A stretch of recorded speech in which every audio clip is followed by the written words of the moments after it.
ఇది 25 తారీఖు మార్నింగ్ 8:47కి ఇది డయల్ 112 కాల్ వచ్చింది. ఇట్లా ఒక డెడ్ బాడీ పడి ఉంది ఒక మోటార్ సైకిల్తో పాటు అని చెప్పి ఇన్ఫర్మేషన్ వచ్చింది. ఒక ఇన్ఫార్మెంట్ ఎవరో ఒకరు ఫోన్ చేసి చెప్పారు. ఆ ఇన్ఫర్మేషన్ మీద అక్కడికి పోలీస్ స్టాఫ్ వెళ్ళి వారిని ఎగ్జామిన్ చేసి అక్కడ సీన్ ఆఫ్ అఫెన్స్కి వెళ్ళి అక్కడ పడి ఉన్న మోటార్ సైకిల్ తర్వాత డెడ్ బాడీని ఎగ్జామిన్ చేయడం జరిగింది.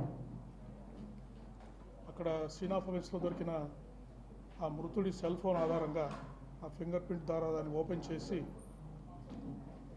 అక్కడ బంధువులని ఆ ఫోన్లో ఒకరు దొరికిన నంబర్స్తో మాట్లాడి వాళ్ళ ఫ్రెండ్స్ తోటి బంధువులతోటి మాట్లాడితే ఆ చనిపోయిన వ్యక్తిని శ్రీ ప్రవీణ్ కుమార్ పగడాల పాస్టర్గా దాన్ని గుర్తించడం జరిగింది.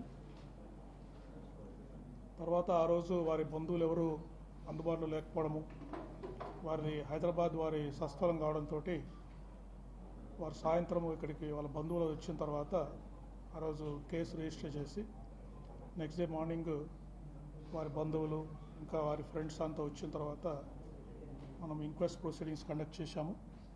ఎంఆర్ఓ గారు ఈ ప్రతి ఒక్కరూ ఈ మృతి మీద మాకు అనుమానం ఉందని చెప్పడంతో మేజిస్ట్రేట్ గారితో ఎంఆర్ఓ గారితో ఇంక్వెస్ట్ చేయడం జరిగింది.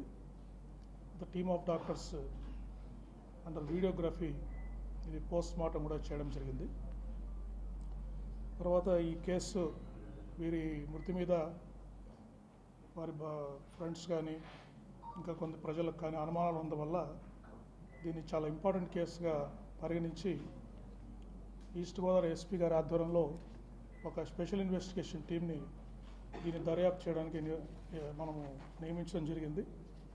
దానికి కొవ్వూరు డిఎస్పీ దేవకుమార్ గారు, తర్వాత north zone DSP Srikanth, Umamaheswararao, Vijay Kumar ఇట్లా ఇన్వెస్టిగేషన్లో ఎక్స్పీరియన్స్ ఉన్న ఆఫీస్ అందరినీ కూడా నియమించి దీన్ని దర్యాప్తు స్టార్ట్ చేయడం జరిగింది.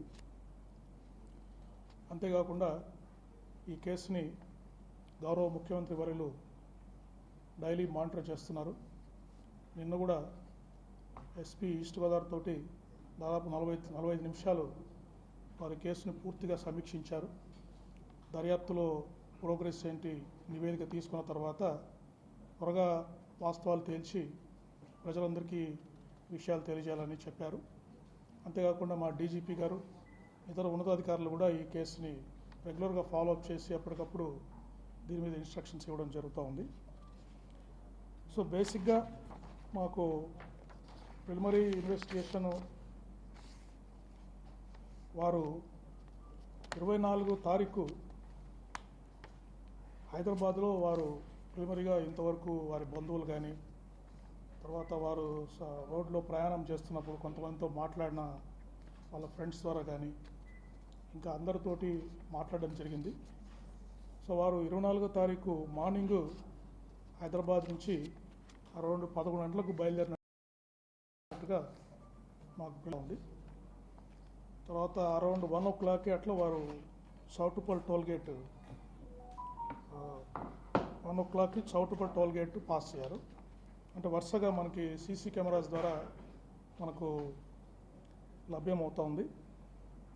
తర్వాత కొద్దిసేపు ఒక విజయవాడలో మాత్రమే వారు విజయవాడకు వచ్చిన తర్వాత ఒక 3-4 hours వారి మూమెంట్ ట్రాక్ చేస్తున్నాం. వారు ఎక్కడున్నారు విజయవాడలో అనేది దాని మీద ఫర్దర్ ఇన్వెస్టిగేషన్ జరుగుతూ ఉంది.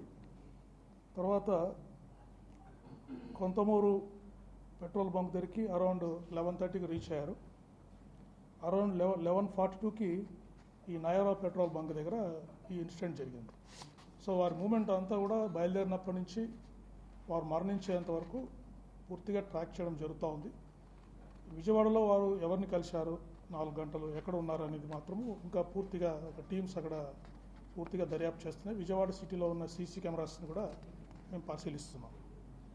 తర్వాత ఈ పోస్ట్ మార్టం కూడా ప్రిలిమినరీ పోస్ట్ మార్టం రిపోర్ట్ ఇచ్చారు. దీంట్లో వాళ్ళు పూర్తి ఫైండింగ్స్ మాకు ఇవ్వలేదు.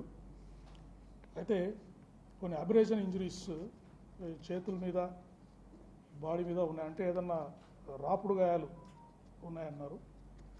లాసరేటెడ్ ఇంజరీస్ ఫేస్ మీద ఉన్నాయని చెప్పారు. Front side of the face మీద ఉన్నాయని చెప్పారు లాసరేటెడ్ ఇంజరీస్. అయితే ఈ టాక్సికాలజీ రిపోర్టు, ఎఫ్ఎస్ఎల్కి టాక్సికాలజీ రిపోర్టు, ఫర్దర్గా పెథాలజీ కూడా కొన్ని రిపోర్ట్స్ పంపారు. ఎందుకంటే ఒక కాలిన గాయం కాలు మీద ఉంది, అది ఎటువంటి గాయం అని చెప్పడానికి పెథాలజీ కూడా ఈ రిపోర్ట్స్ కోసం పంపడం జరిగింది. సో ఇవన్నీ పూర్తి రిపోర్ట్స్ వచ్చిన తర్వాత ఈ మనము ఇన్వెస్టిగేషన్ అంటే ఎందుకు వారు చనిపోయారనేది పూర్తిగా మనము నిర్ధారించడం జరుగుతుంది. ఈ ఇంకా ఎవరికైనా టెక్నికల్ ఎవిడెన్స్ మొత్తం కూడా ఈ CC cameras, cell phone cameras, cell phone analysis ఇవన్నీ చేస్తున్నాము. అంతేకాకుండా ఎంపీఓ మన ట్రాన్స్పోర్ట్ ఆఫీసర్స్ కూడా ఈ వెహికల్స్ని కూడా వారు ఎగ్జామిన్ చేశారు. యాక్సిడెంట్ అయిన వెహికల్స్ని ఎగ్జామిన్ చేశారు. అతను డెంట్ మార్క్స్ ఉన్నాయా, అతను కార్స్, అప్పుడు మీరు సీసీటీవీలో చూస్తుంటే కొన్ని కార్స్ కూడా అక్కడ వారి మోటార్ సైకిల్తో పాటు పాస్ అవుతున్నాయి.